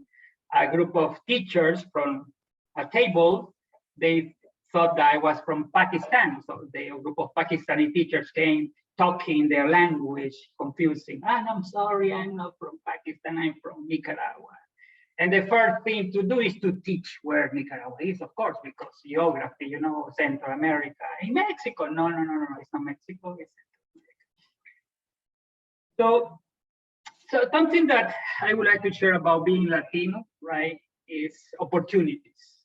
When in Nicaragua, we live different situations, like in Latin America right now, political situations that are affecting our teachers in Nicaragua and our students. But something like that I have learned about being Nicaragüense, about being Latino, is try to teach our students that we have hope. That is part of being Latino. Encourage our students that there's more doors there that we'll see in the future something different. I started teaching in 1988, I remember. It was a civil war in Nicaragua. I have a group, 10 groups of students. I remember having 90 students per classroom. And difficult situation, but I learned to teach my children that, hey, everything will be okay. Study, continue your study, and you will see in the future that you will make the change. Being Latino for me, I have learned that the opportunities that we have to look for them, right? I remember that in the 80s here, because of the Civil War, only rich people had the opportunity to attend English classes because of the situation in that time. So only rich people can attend English classes. But I remember that a group of gringos, sorry for that word, came to Nicaragua to support La Revolución Sandinista. And they were living in my neighborhood. And I was 9, 10 years old in that time. And they were my neighbors. And I was asked them, you know, like, ¿cómo se dice en inglés ventana? ¿Cómo se dice puerta en inglés? So, and they, hey, Franklin, you have to say window, you have to say door. So my mama saw that I was asking questions about these neighbors, los gringos. And my mama told them, in the middle of the situation in Nicaragua, the problems, my mom told them, you know, I don't have money to pay you for English classes, but I can cook your lunch for you and teach English to my son. And that's just a Latino, you know, that's the way the Latino we do. We work really hard. If we can see that we have a bad situation, we find a way. We find a way to move forward. And I started my teaching, my learning, my learning about the language. And then I had the opportunity to share that with my students. The second question is the link with my ELT and my students in my classroom. When I started teaching in 80, 88, and the rest of the years, I did my best learning and practicing my English. So what I did was teaching my students how to do that and find the ways to look for opportunity for scholarships, not only in the United States, in Europe or in Asia. I encourage them to do their best, even because the mentality of my students in that time was my students were like, they were in a poor situation, a civil war, problems with the United States government. But I told them, no, you have to do your best. And the link of being Latino, fighting for my rights, fighting for the benefit of my students. And then I had the opportunity to continue sharing more about opportunities. I became president of the National Association of Teachers of English in 2014, 2015. And I remember that in that time we have a new government, but that never invested in education. So I had the opportunity to change the mind of my colleagues, teachers, that we need to do more than repeat after me in the classroom. The concept of being proud of myself was that we have to become leaders in the classroom, not to be just a good teacher of English, not just repeat after me, to become leaders, because that's something that we need to do in the classroom, not to see only an English teacher, to see a leader of a community, a leader of a globalization, of the globalized classroom. And I have opportunities. TESOL gave me opportunities. I travel, I legalize the association. I have opportunities to share about Nicaragua in the United States, about Nicaragua in different countries around the region. And I remember something that we did. We invited Honduras, Gracias came in 2016, 17. A group of teachers, the association invited. It was the first time. Gracia came to Nicaragua. Mexico came. Puerto Rico, they came to Nicaragua to our national conference. Costa Rica came. You don't imagine the impact when we brought to our country leaders of the region, Latinos, leaders of the region, being leader of TESOL. They came to Nicaragua, and you don't imagine, gracias, how teachers remember you here. Teachers remember Puerto Rico, and teachers asking questions about Puerto Rico. I remember this professor coming and asking questions about Puerto Rico, because they believe Puerto Rico they speak only English because it's part of the United States. No, and sharing and learning about Puerto Rico. So the impact of Latinos being leaders in the region was amazing. I have a problem right now in my country, that because of the situation, the political situation, we don't exist anymore. AMPI, our legal situation disappeared 1 month ago. Disappeared. We don't exist anymore. The government, because of political situation, more than 1,000 NGOs disappeared. I remember my last period was being the president of the association in 2017. I finished my period. And then we are not, listen to me, this is Latino. We are not there on a paper, but we are here in soul. We are here empowering teachers to continue working professional development. You can go out of the border of Nicaragua to learn about other cultures, because someday we will back legally with a paper, but we continue here. That's the situation and the way that we connect.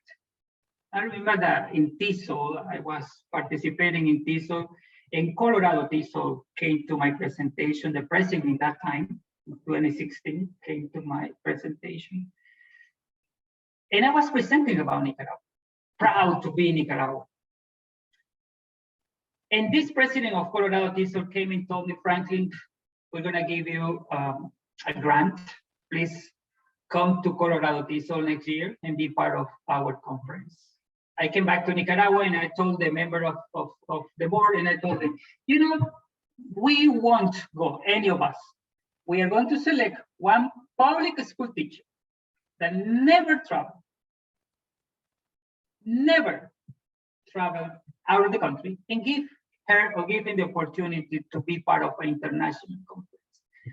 And we selected, out of 12 candidates, we selected one in the northern part of Nicaragua, Victor, teacher Victor, proud to be Inotegano. Inotega is the city. With the jeans, with the boots, with the hat. I said, really, Franklin, you want me to go to the United States to share about my teaching? You are the one. You are the one. After a selection candidate, you are the one. And we did it. You know, this teacher traveled, taking picture of the students in the rural area classroom, talking about las rosquillas. Las rosquillas is something typical from Jinotega, the good coffee from Jinotega. And the big problem was the visa. He didn't get visa. So of course we had to talk to the American embassy in Managua, say, excuse me, we have this opportunity for this teacher, please. And he got it for 5 years visa. I told him, great, but please don't stay over there or I will have problems. But he was sharing, proud to be Jinotegano, you know, proud to be from that area of Nicaragua, sharing with teachers in Colorado about the beautiful classroom, the beautiful nature, the birds, raining all the time. So I think that ELT have become different in 21st century. Becoming Latino and being a teacher, we have to be proud. We have big opportunities to share with the students in the classroom, change our students' mind. The way they have to feel about their identity and the way that I have to talk about that. Let me finish sharing this here.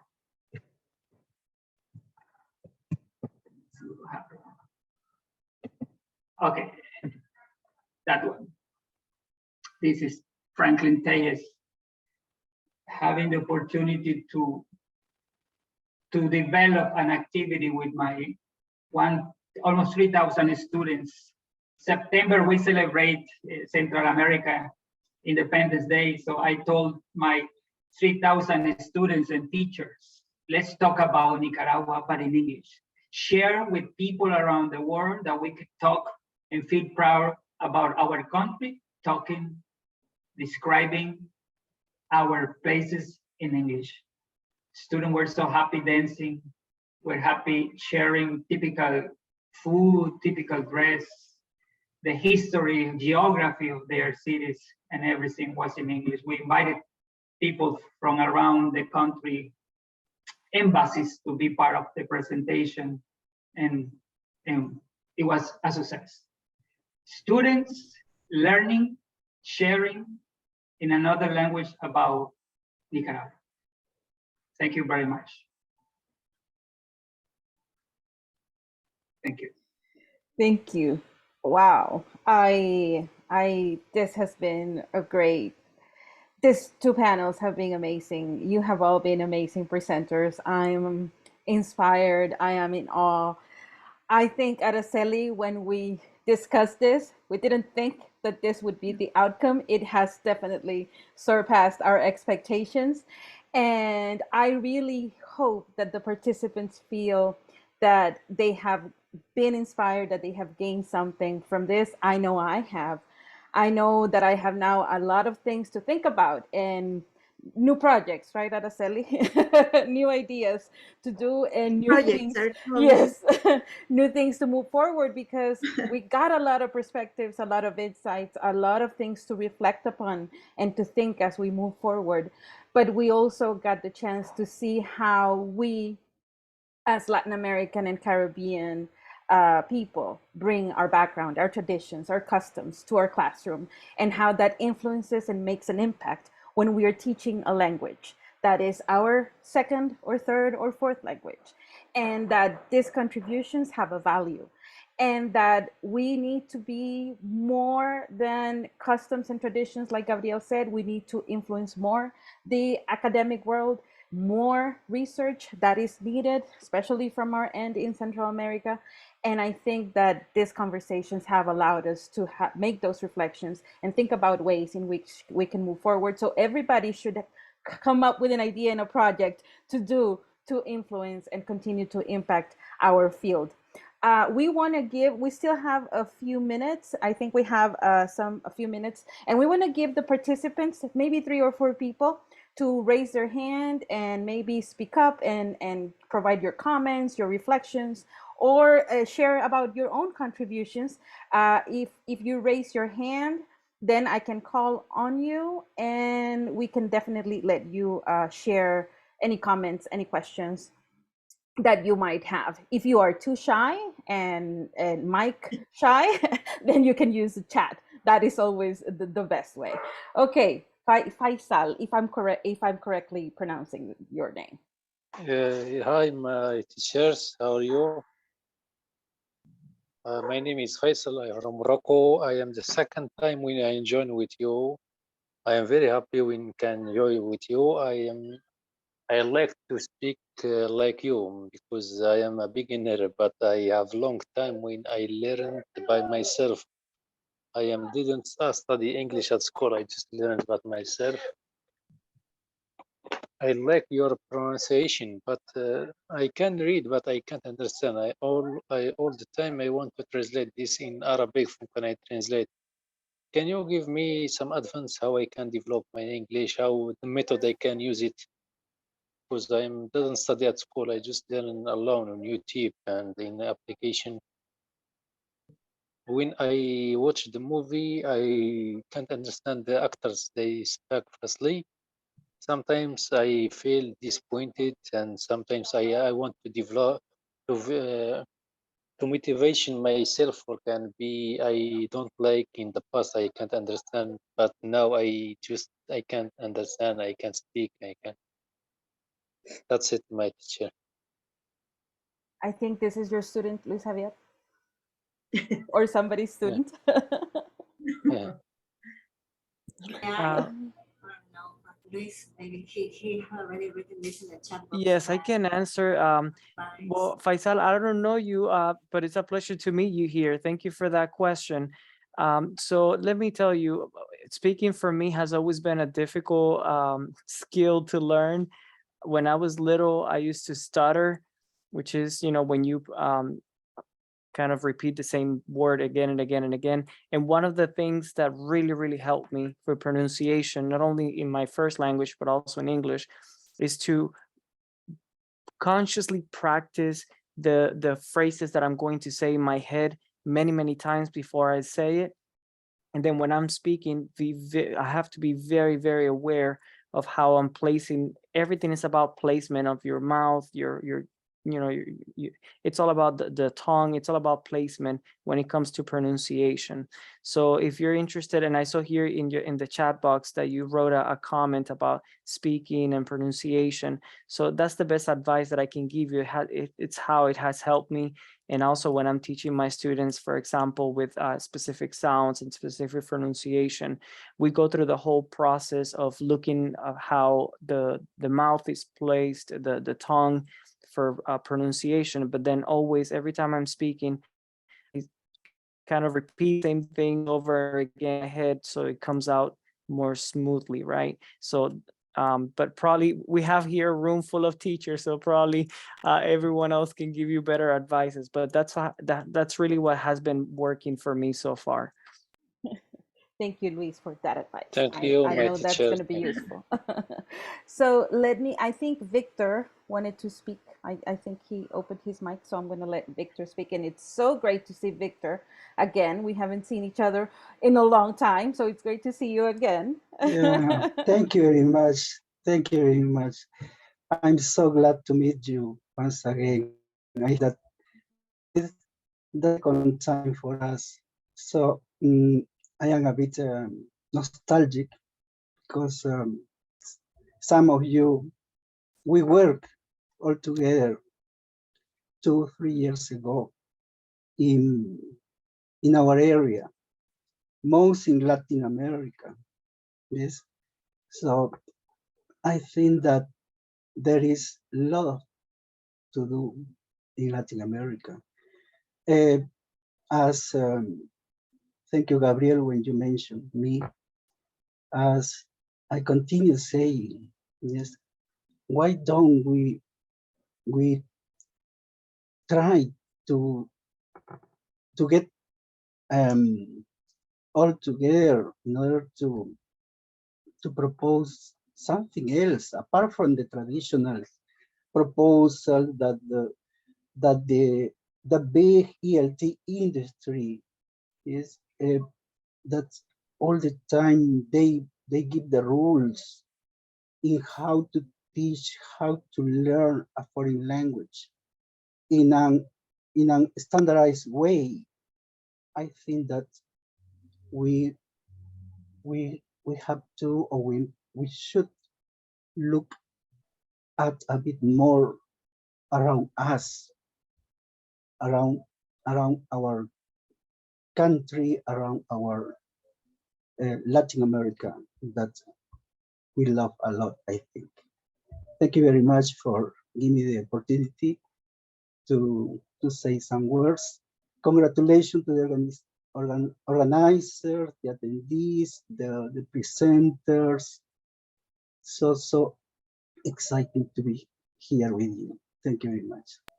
Thank you, Victor. So good to see you again, and we hope we can see you more often from now on. I think Glenda had her mic open, and I now see Beatrice's hand. So Glenda and then Beatrice. Okay.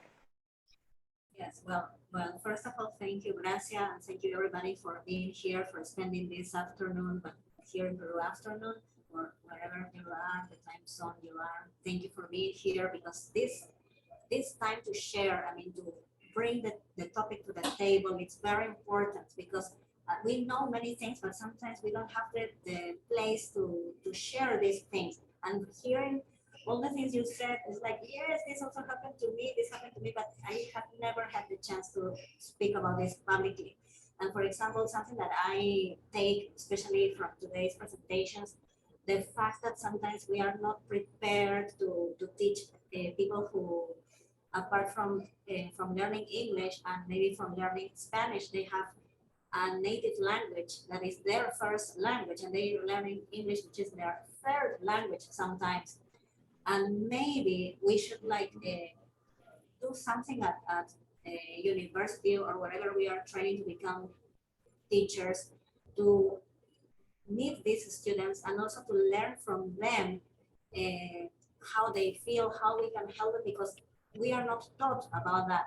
And of course, we do our best when we have them, but it's important also to listen to our students and to open a space, maybe to hear from them how we can best help them, and then find a way maybe to deliver a workshop or gather with other teachers in order to see how best we can help these students, and also to maybe if we learn some words or something in their languages to include that when we teach. In Peru, apart from Spanish, we speak Quechua, but I know just a few words, and a few words I know, whenever I know that a student in my class speaks Quechua, I also like tell her, for example, this morning I had a student that speaks Quechua, and we were using the adjectives, and because we have the same word order in English and in Quechua, I was telling her, okay, how would you say this?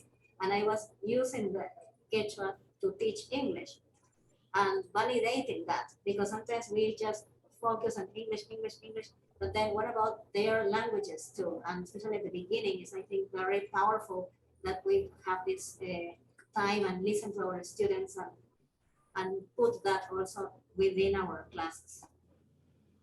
That's all I wanted to share. Thank you very much. Thank you, Glenda. Completely true. Beatriz.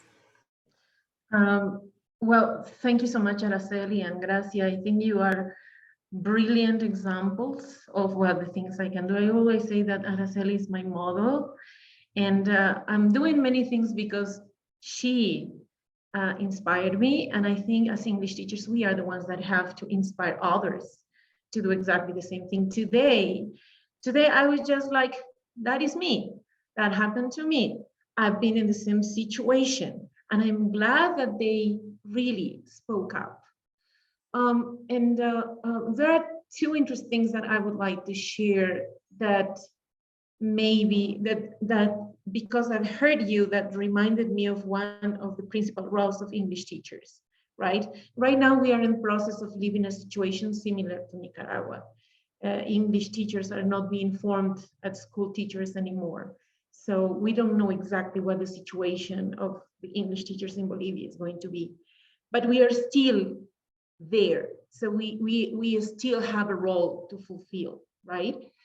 In 2015, I had the opportunity I was studying in the States, and I was asked to teach English to a group of Mexican girls that they were in an exchange program there. And what some of you said, and also Glenda said, reminded me of that. Sometimes they said, "Oh, you speak Spanish," so they try to use Spanish to make, to try to make me understand certain things. And then it was very funny that I had to use English to understand the Spanish that they were using, because it was confusing to me. And in my reflection to my boss, I said, "Oh, I learned Mexican Spanish through English." It was very enriching, and it made me realize of this variety of things, and that we should commit ourselves to know first our countries, and to know very well, as Glenda said. In my country, we have 36 official languages. One of them is Spanish, and then we have the others that are native languages. I know that it's the same in Mexico. And then we have to try to know that inner culture of all these other countries. Last year I worked with, I'm still working on a COIL project, and with this American teacher, Tracy Kozlowski from Ole Miss. And we said, we want our students to talk about their culture. It's something interesting that she found with her international students, and I found with my Bolivian students, that they had to learn about who they were. So my students knew that, oh, we are Bolivian, and we knew it. But when they had to study their culture, their heritage, their language, their history, they was like, oh, in fact, I didn't know who I was. And using English to talk about that really empowered them. And they were very proud to feel Bolivian, talking to people that did not know about that. It's like, oh, somebody said, oh, I'm from Bolivia. Oh, that's a city in Spain. And I looked at the people, no, it's in South America. It's a country. So maybe my students are not going to have the opportunity to travel other countries, but in my class, they found themselves, who they were, and they felt proud. And I think that's our job. That's our job. Thank you so much again, Gracias, Araceli. Thank you to all the panelists. I wanted to say panelists. I don't know what happened to me at that moment. Thank you. That was really, really, really amazing. Thank you, Beatriz. And thank you for saying yes. I think we have one more participant, Araceli. Yeah, I just okay. 1 minute. Beatriz, now today, it was not you who made us cry. You have made us cry several times. Now there were several of you who made us cry. Yes, thank you. Thank you for I cried with them. I cried with them. For your words. Yeah, I think we all shed a tear.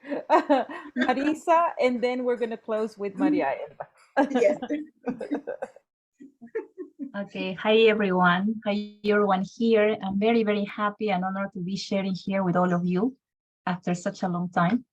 Well, I have just a short time. I just wanted to say thanks, and because today was well, it is usual in this kind of sessions to finish it by feeling like inspired and a lot of input, a lot of food for thought. But today, this topic about embracing our diversity, our roots, checking the perspectives from people all from different places. I love Ellie's ideas, all of you, in fact.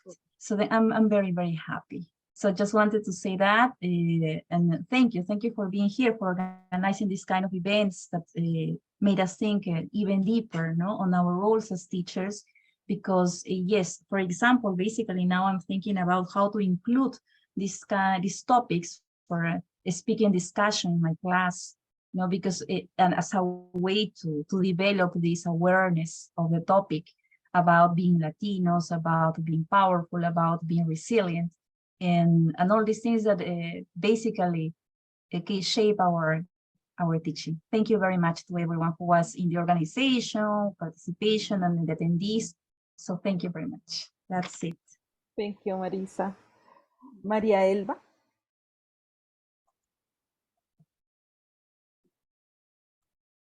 If you're speaking, your microphone is on mute. Hello, everybody. Thank you very much to permit me to talk about. I feel very happy to listen. I listened a little, but I was very proud to hear all of them talking about their experiences, about how tell us about Nicaragua, and the other teacher too, the Cuban. And I think that it is really, really very nice to hear. And I want to congratulate you, Gracia, Araceli, Annie, all the participants, and also the panelists. And I have some experience here in Cochabamba about our heritage, our Quechua imperio. In Cochabamba, we were a lot of Quechua. All of us were Quechuas, but now we have a lot of Aymaras people, a lot, because they came 15 years ago, more or less, to Cochabamba. They lived the Las Minas, the miners came to Cochabamba, and we have a lot of changes in our city, because we are not just only Quechuas, and we are a lot of families that speak Aymara, and they bring all their costumes, all the festivities, religious festivities, also in Cochabamba. And I think that all of us join all together to be one people, only Bolivianos. And I think that our heritage in languages, we don't have here in Cochabamba, we don't have people who talk Guarani, that it's a lot. In Santa Cruz, in Pando, they have too. And I really love your program, your event. Thank you very much, all of you. Thank you, Maria Thank Elba. you, Gracia. Thank you, Gracia. Now we're going to let Marta give her comments. And I think with that, we close. Yes. I was shy at the beginning. Now I made up my mind to speak. Thank you. It's my first time here in this TESOL meeting. So thank you for allowing us to enter here. Thank you for your news. Araceli, I saw your post on your Facebook. That's why I'm here. Okay, it's the third time because I'm a follower from Jaime Ancajima. I heard about Marco como un europeo de referencia para América Latina. It was, I think it was, I heard from Elizabeth Ortiz, and now I heard from Gabriel. And I'm proud of this meeting because we can analyze why the Europeans have this standard, why don't the Latin American people? And now we have a lot of ideas in order to support this wonderful insight. And another point, I would like to congratulate, way to go, Elizabeth.